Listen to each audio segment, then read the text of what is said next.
Uh, Good morning, guys. One more time, I've got a gentleman here who goes by the name of Ibra Solo. Is that it? Ibrahim solo, yeah. Ibrahim Solo. Um, he's a soul musician. Can't say that, right? Yeah. Typically a soul musician. Yeah. Why? Why soul music? Because you want to express your soul. Not really. I think maybe because I'm in touch with like my emotions, I guess. Which that's not to say people are not in touch with their emotions, but No, maybe you're more in touch with your emotions. Or that's what you want to express. it's what comes out. Let's put it like that. You don't plan it. Yeah, I don't plan it. So the name is just a consequence of what comes out of you, not that you design it, then you start doing that. Yeah. Nice. Yeah. So You know, Maurice Curia is called the King of Soul. In my language, when you say the King of Soul, you say the King of Moyo. And to be honest with you, it's not it doesn't sound as it's not as cool as you want it to cool. sound, but it works out. It works out for those who it works out.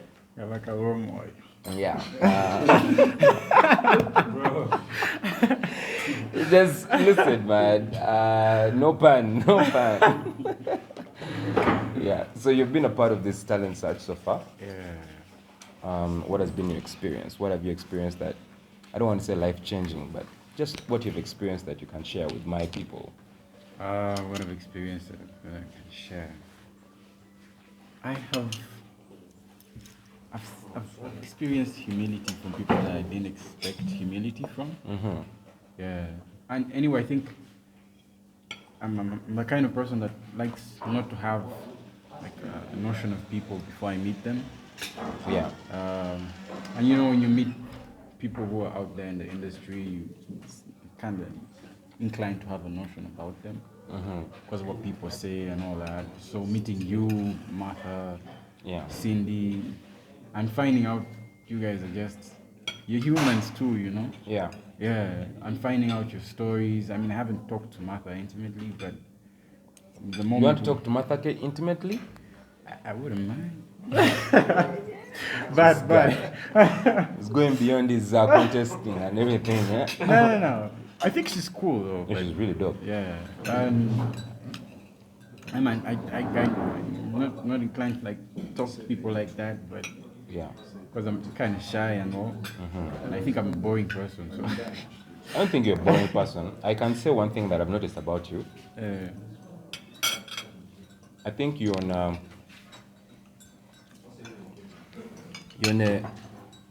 you're in a journey of self-discovery, because like it never really stops. constant.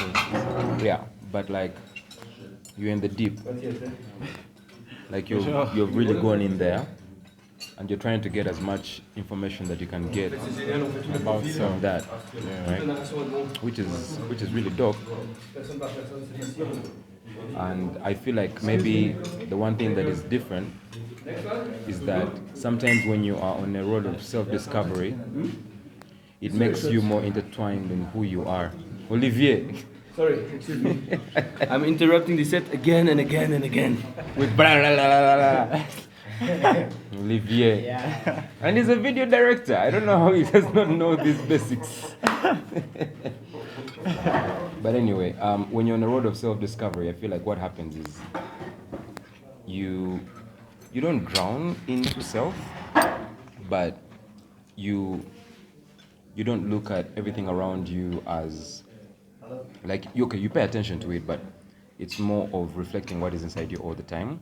So you find that solitude is more comfortable than just being around people. And so I've seen like you are always on your phone. You like to be on your guitar. Like that would be more comfortable for you than being in a crowd of 1,000 people. Yeah, which is strange. I like to perform for people. You like to perform for Find the people. solitude. Yeah, which is, I mean, it's dope. But like that's what I've noticed about you. And I think it's commendable. Not everyone is okay being alone. You know, many people can't be alone. So I think that's dope. Do you think like you have always been that since you were a child, or is it something that comes with adulthood? Which is strange. Yesterday I met someone who I used to stay with at the flats, at Macquarie flats. Really? Yeah, some guy, he was older than me. And he was telling me how I was such a rough child. And I couldn't believe it. I was like, what? Looks like he was a stubborn kid. You know, those kids who run after I've you, been bite. beaten once. Once. I've never been beaten. So don't make once you've been beaten. It counts either way. Yeah. Maybe you're sneaky. Maybe your parents didn't know that. Hapana. I'm a coward. Okay. I hear you. But you know, it's just good to know. Okay, it's good to be on that journey of looking for who you are. Yeah. I think it's very important. I also feel maybe you can explain to me. I feel like in your mind you've already made it. In my mind.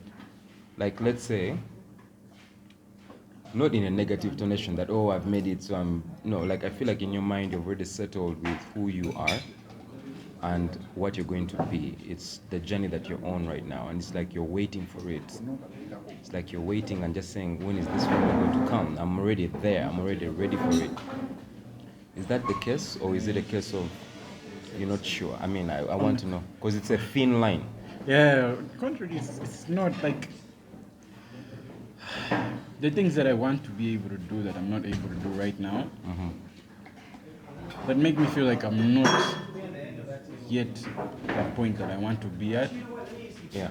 But I mean, the influence of like books that I read and people that I meet, they give me the confidence to be like, you know what, I have to be that person mentally even before I'm actually there physically. Yes. In that space. Yeah. So I try to carry that around just to keep gassing me up so that physically I actually get there. Do you think sometimes it holds you back from the relations you have because you meet other people who are not on the same wavelength as you are, and you find that you don't necessarily ignore them, but you don't, let's say, pay them as much attention as you would if you did not know your journey? Because you know, like when you don't know your journey, everyone you meet, you think they are taking you somewhere.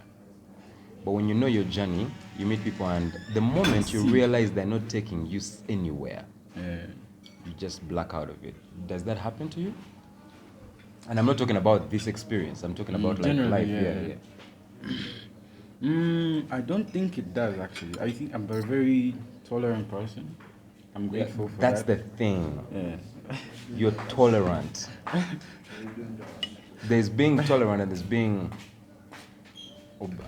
absorbed, like in someone else's. Like I'm not tolerating this interview. I'm fully into it.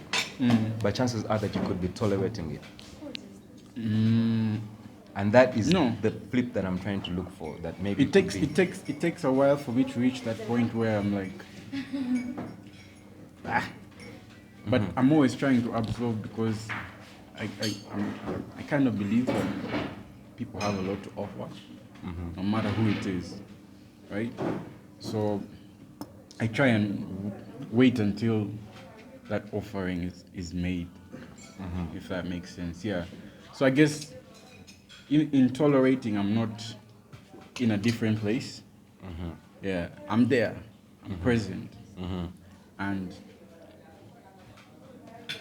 I'm waiting for what that person has to offer.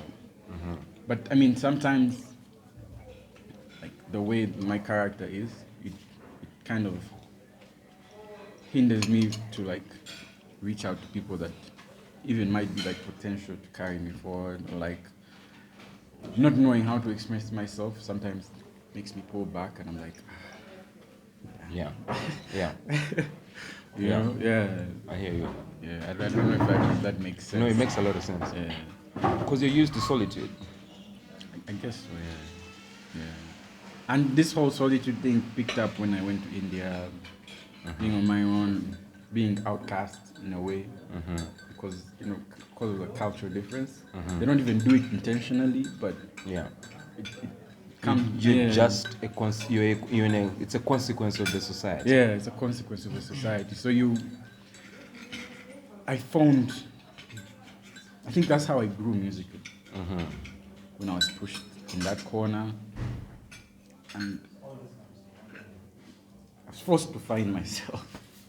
So I like that. I like your choice of words because they help me get more questions. Like, if you say you found your corner, as we speak right now, are you calling people to your corner, or are you building some trampoline in your corner that pushes you to all the corners? What of the two are you trying to do?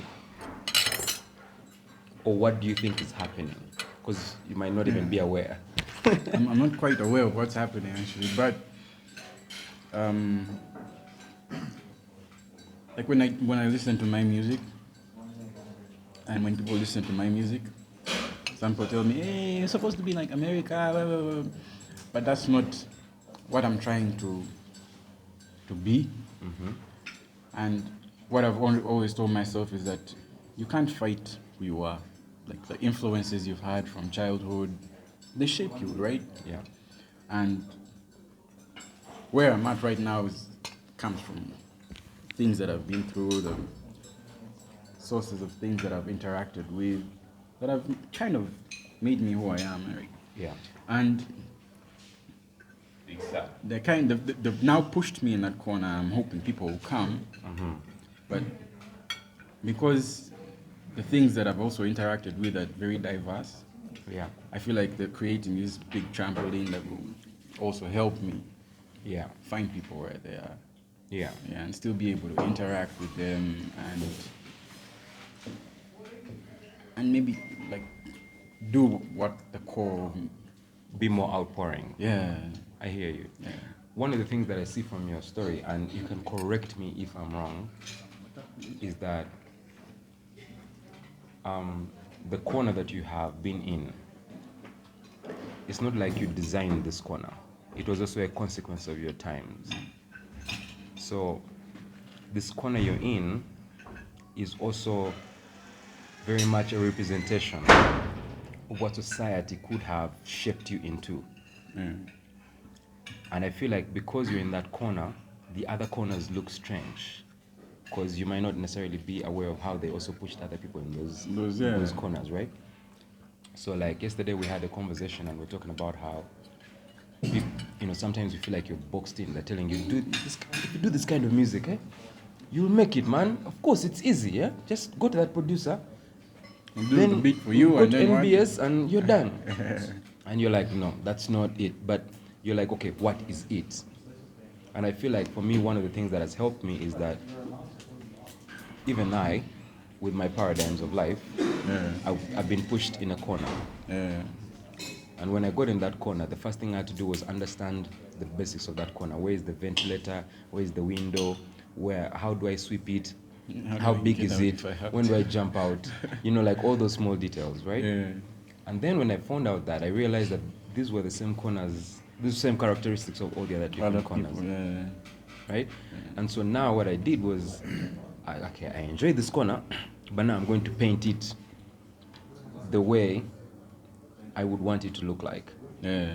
Like when you get a brand new house and you're like, I want this kind of chair exactly here. Not that I just want a chair there. No, I want a chair that has this color. It has, I want a painting that has this guy, and this guy should be pointing down here. And then we have a small light that shows like he's pointing on the light. So basically you've created your coffin. It's so detailed. Yeah? So when you do that, I feel like even your music, other people will be like, oh shit, man, that corner looks nice. Stuff, right? How did you design that corner? But if you haven't designed that corner yourself, even other people will be like, I'm getting there actually. yes. Yeah, I'm getting I there. see. That's why I was saying you're on that journey. And it's a beautiful journey. And I don't think you should crucify yourself for it or whatever. So, but okay, just to wrap this up, because this has been a very long conversation. Just to wrap it up, what do you hope to take home from here? What I'm taking home actually, it's like already Yeah. Yeah. You know how they say your network is your net worth, right? I've seen a lot of people win contests and it doesn't really propel them to places. But and actually, my friend's dad is telling me focus on your goal of a career rather than your competition. And it also just magnified my thoughts of like, because my intention to come to this show was like, let me first put myself out there first of all, see how it's going to go. Yeah. And if I push, like I go to the next step, I'm going to meet new people, right? And these new people are maybe going to take me to a different place and all that. And I'm going to learn more, right? So, I've met new people. Yeah. I've met new people. I'm already going to make music with these guys. Like, we already have that in plan. Okay. I'm hoping that I'll also produce for Cindy. Nice. Yeah. Nice. You talked to her about it? I told her. What was she like? Olimukodo. Eventually, we didn't get like her contact or anything like that, so it's going to be a bit hard to. No, it's not hard. You got the contact. Cindy's about business. She's just about business. Yeah. She's not about being BFFs with you. She already has a husband. And she has a child. So you either bring business or shut the fuck up. It's as simple as that. But I wish you the best, really. Thank you. In this, Ibrahim Solo, contestant of the Pearl of Africa Star Search. Yeah. He's going deep. He's really going deep. He's already in the deep, but he's going deep. We're hoping the very best for him. Peace. Peace.